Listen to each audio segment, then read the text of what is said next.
Karibu Tabora, karibu Toronto. Wahenga walisema Mungu hakunyimi vyote, na hivi ndivyo ilivyotokea kwa mwanafunzi asiyeona Winifrida Gilbert Wilson, ambapo baada ya kuhitimu masomo yake ya kidato cha 6 na kutakiwa kujiunga na mafunzo ya Jeshi la Kujenga Taifa JKT mujibu wa sheria Juni 7, 2026, kwa msaada wa Jeshi la Polisi amefungasha vilivyo vyake tayari kujiunga na mafunzo hayo katika kikosi cha Ruvu JKT kilichopo Mlandizi, mkoa wa Pwani. Kwa mujibu wa Usalama TV ya Jeshi la Polisi nchini Tanzania, hatua hii ni mwendelezo wa safari yake ya elimu na maendeleo baada ya kuhitimu kidato cha 6 kwa mafanikio makubwa licha ya changamoto ya kutoona. Kwa majina naitwa Winifrida Gilbert Wilson, msichana niliyemaliza kidato cha 6 katika shule ya Rugaro mkoani Iringa. Na mshukuru Mungu kwa kumaliza salama na nimerudi nyumbani, na hapa ndo Makuru ninapokaa.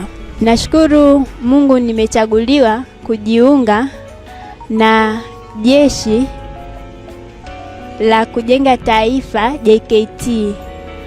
Nilichaguliwa katika mkoa wa Mbeya, Mbozi, lakini kutokana na mahitaji maalum ya kutokuona naenda kuhudhuria Jeshi la Kujenga Taifa la Ruvu. Hivyo naenda kulitumikia taifa kwa mujibu wa sheria. Nimekamilishwa mahitaji yote ya kujiunga na Jeshi la Kujenga Taifa yani JKT. Nimeshanunuliwa kila kitu, na walio nisaidia kununua mahitaji hayo ni Jeshi la Polisi. Na pia katika safari hii ya kwenda kujiunga na Jeshi la Kujenga Taifa ninapelekwa na Jeshi la Polisi.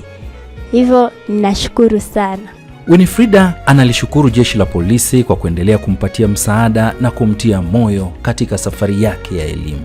Nitakuwa nimeshajifunza vitu vingi vya uzalendo, nitakuwa mzalendo katika nchi yangu ya Tanzania. Nitaenda kulitumikia taifa langu. Kila laheri kwako Winifrida Gilbert Wilson. Ni imani yetu kuwa utatumia vyema kipindi hiki cha mafunzo hayo kujifunza mambo mbalimbali yatakayokujengea uwezo, nidhamu, uzalendo na stadi za maisha.